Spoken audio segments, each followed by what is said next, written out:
mi charla hoy es cortinas de humo y sentido común en el SIDA.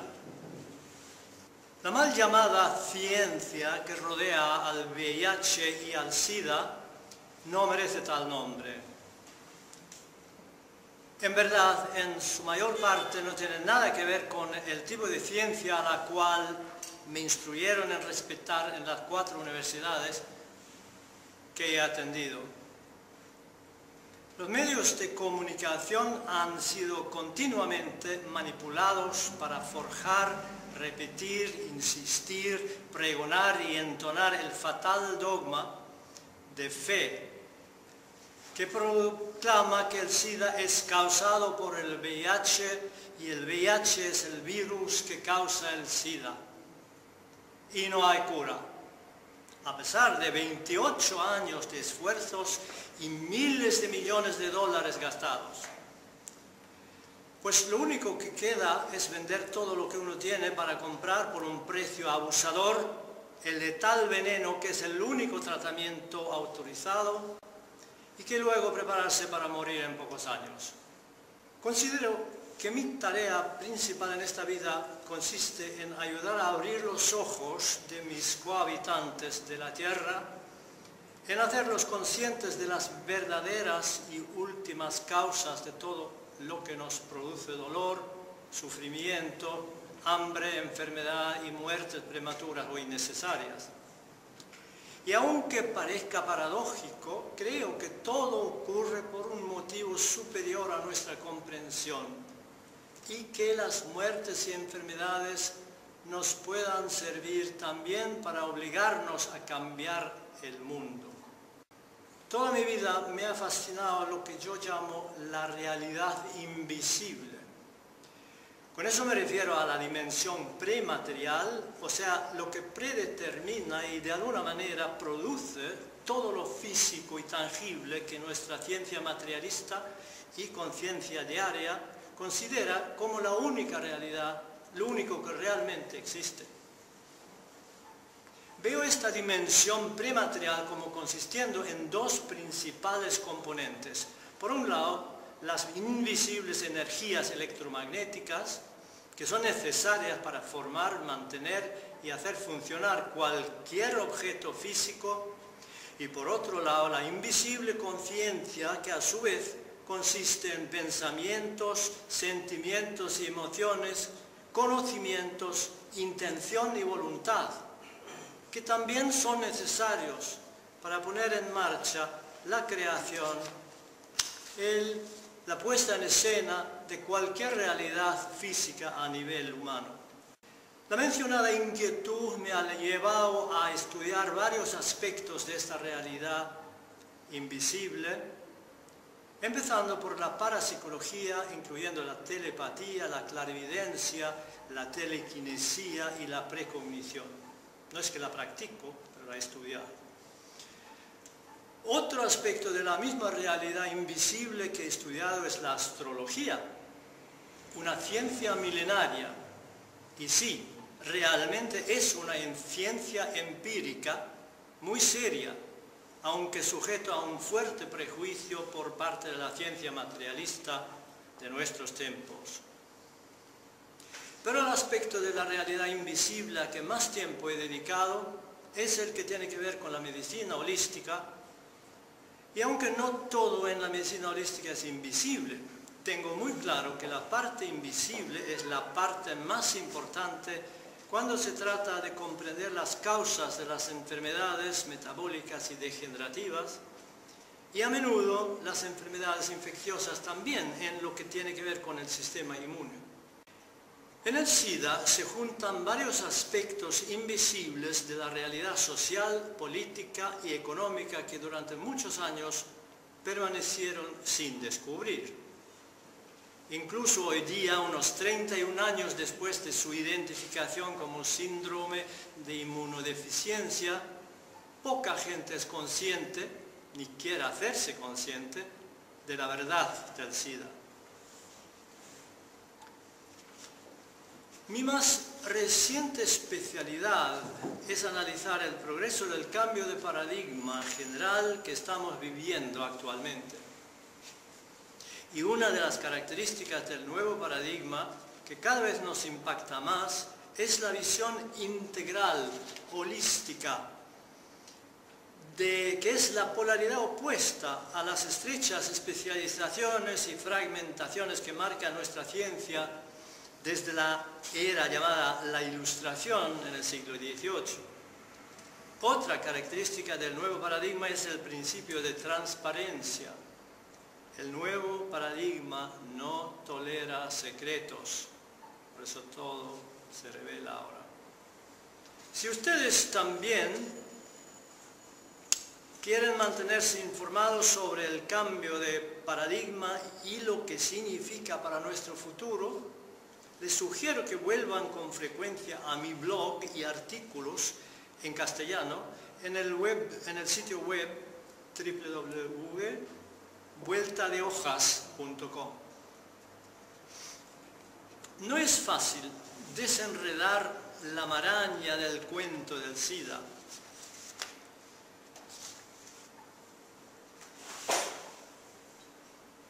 Y no es fácil saber cuáles de las asertaciones son falsas, ficticias o fantasmagóricas, las que abundan en la historia y en la actualidad del SIDA.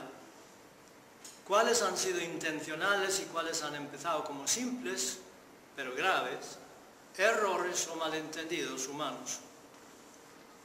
Ahora voy a examinar algunas facetas, entre muchísimas, de la historia del SIDA, con la intención de disipar alguna u otra cortina de humo que lo envuelve. Para eso aplicaré sobre todo el importantísimo criterio del sentido común. Les pido disculpas si para la mayoría de ustedes mucho, o incluso todo, de lo que digo es ya bien conocido. Lo que pretendo y espero es poder aportar, aunque sea un solo vínculo o argumento original o alguna observación nueva. A la misma vez tengo necesariamente que pasar por alto muchos hechos y aspectos importantes si me voy a contener al formato establecido de estos eventos para dar vuelta de hojas y explorar el significado del gran cambio de paradigma que estamos viviendo en este momento.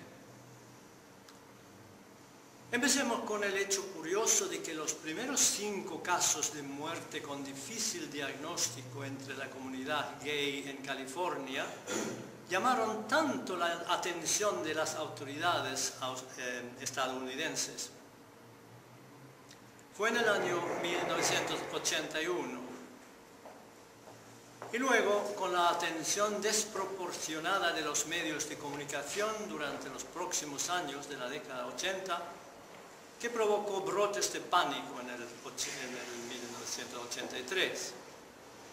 Retrospectivamente, a mí me sugiere todo esto una campaña mediática popular organizada con un objeto determinado. Cuando ocurrió, no sospeché que toda la epidemia del SIDA o pandemia haya sido construida artificialmente por intereses creados, pero sí pensaba que el presidente Reagan había mandado a buscar una solución al problema para ser reelegido en 1984. Y como todos sabemos, la solución vino como por encargo. El 23 de abril de 1984, año electoral, la NIH, Institutos Nacionales de Salud, organizó una rueda de prensa con el virólogo estatal Dr. Roberto Gallo, donde declararon que había encontrado la probable causa del SIDA. No es sorprendente ni raro que los investigadores médicos de la época vean un virus, en este caso un retrovirus, como la causa de cualquier enfermedad. Era la moda. Y Gallo debe haber sido bastante obsesionado en esta dirección, habiendo trabajado con virus durante décadas y habiendo intentado, sin éxito, probar que los cánceres son causados por un virus. Lo que sí es raro y sorprendente es que un descubrimiento como el de la causa del SIDA no se haya sometido al escrutinio de otros investigadores en plan de peer review, repaso por pares, y que no se haya abierto un debate científico. De hecho, la causa del SIDA fue proclamada por decreto gubernamental y cada tentativa de expresar una opinión científica diferente fue desalentada e incluso brutalmente reprimida. Creo que la mayoría de ustedes conocen la lucha contra el dogma oficial sobre el VIH del Dr. Peter Duesberg, considerado uno de los científicos más eminentes del mundo y precisamente en la materia de los retrovirus. Le han incluso llamado el padre de los retrovirus.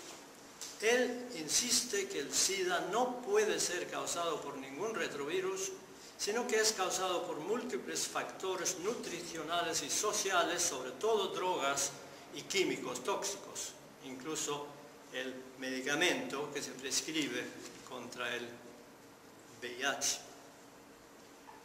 Pero el gobierno de Estados Unidos consiguió que los artículos disidentes de Duesberg fueron rechazados por las revistas profesionales que antes siempre los habían publicado, y que él fue bloqueado de participar en congresos, programas de televisión o radio, etc. Las autoridades intentaron sobornarle, luego amenazarle, y cuando se resistió le quitaron sus becas de investigación, que siempre se le habían sido otorgadas automáticamente. Incluso se lanzó una campaña para ridiculizarle, tratando de hacer creer que se había enloquecido y perdido el juicio, y que por eso no había que hacerle caso. Cuando algo así ocurre, y más en un país que presume de vanguardia y defensor de la libertad de expresión, entonces hay que sonar el alarma.